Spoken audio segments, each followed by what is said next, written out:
Alright, well, here we are back on this Toyota again. This is that free car that I got. And, it's, like I say, it's really dirty. Seats are pretty dirty. I've done a little bit of tinkering on it. I've got the steering wheel and airbags off. And I think I showed you that on a video, cleaning that up. And then I was able to go into the instrument cluster and replace a couple bulbs in there. But what I want to do is, I've got to get this, I want to get this console pulled out of here, at least part of it. It's had stuff running down the side of it, looked like dried milk, and who knows what that is. And I think there's only one way to really fix that, and that's to take this whole thing apart, take it over to the pressure washer and clean it, or get the water hose after it, whatever it is, put some good soap. I've got this Super Clean. Now this stuff, this is pretty good stuff. This is the foaming can, which is pretty good. Now I've got the other stuff that we put in a pressurized sprayer that I run 100% concentrate on. And it works pretty good, but it will etch aluminum, and it does etch some plastic, so you got to be kind of careful with it. But for this project, I think the biggest thing is getting this console out of here. I've got all these screws and whatnot that go to all the little trim pieces and whatnot, and get all those taken out and get all this stuff cleaned up. And got to get that shifter off of there because this thing is nasty. It's sticky, and I got to get it pulled off there so I can get it clean, and then get this lower shift unit. It looks like it's in pretty good shape, so I just need to take all that out of there and clean it up real good, and then do some archaeology down inside this here, where people drop all kinds of stuff, coins and various bits. Of course, this thing's only got 57,000 original miles, so from what I could tell, it's original. Now, they could have changed out the speedometer or the odometer in this thing. I think the odometer is its own self. I don't know if the computer does the odometer, but anyway, I've got, the door panels are a little dirty. They're going to have to be either cleaned right there. And then the seat belt, that's another thing. It's disgusting. You've seen me get out there and clean that up with pressure washer and a brush, and just get that all nice and clean, and get them seats pulled out of there and get them clean for one, get them dried out, and then put some leather conditioner on them and try to get that stuff to get in the pores and cracks and crannies and get it to where it's not going to start tearing, because these are these spots, these are weak. You can see they're already starting to get crispy, and so you get that weakness in there, and it'll just tear right open someday, especially on a cold day. So I'm gonna get you guys put up on a tripod, and we're gonna get started.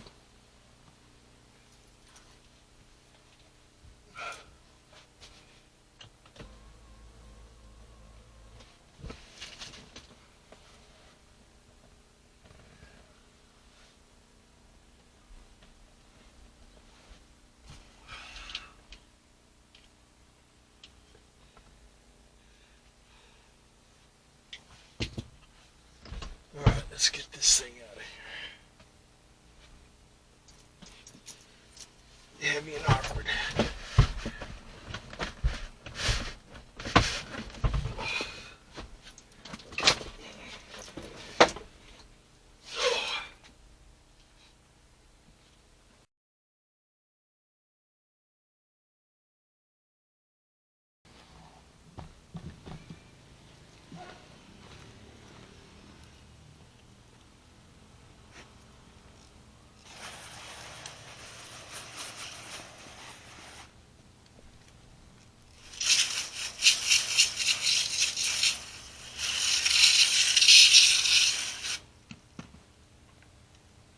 This is our super clean concentrate here.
Now this is a side here that most of the time, this is between the seat and the console. A lot of times this is where all the stickiness falls down that you can't wipe up. Give it a final rinse.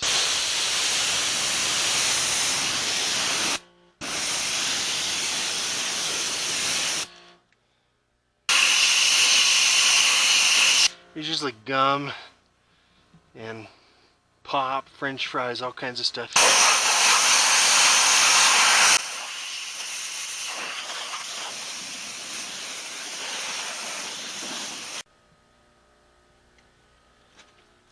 Alright, now what I do, I'll leave those chairs kind of sitting like that. That way they kind of tend to drain at an angle instead of puddling water. And they'll sit there for a few hours. Then we'll get the vacuum cleaner.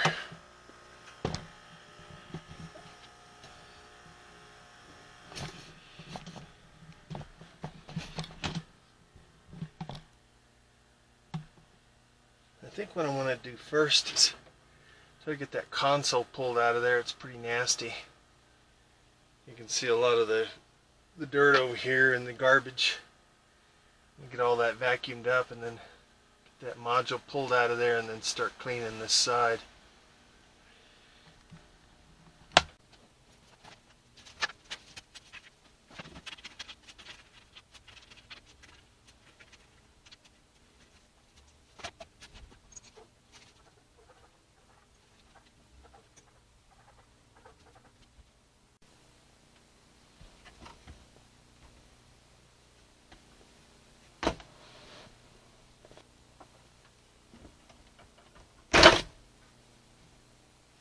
There you go.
Yeah, I've still got some tape residue, you can see right there.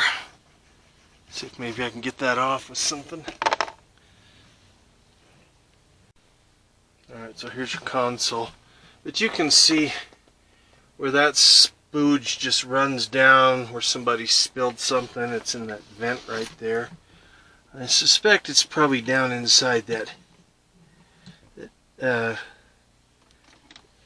little cavity down in there. So we'll have to get all that pulled apart. I'll try to get that that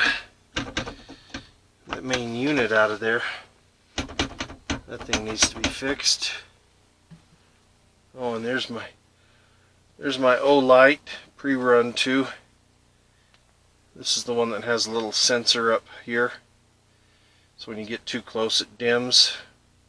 And it's pretty bright. It's supposed to be, I don't know what it is, 2500 lumens. I mean it'll definitely get up there where you need to be. This is probably good enough. Plus it comes with a head strap too. Pre-run 2 Olight. Pretty nice.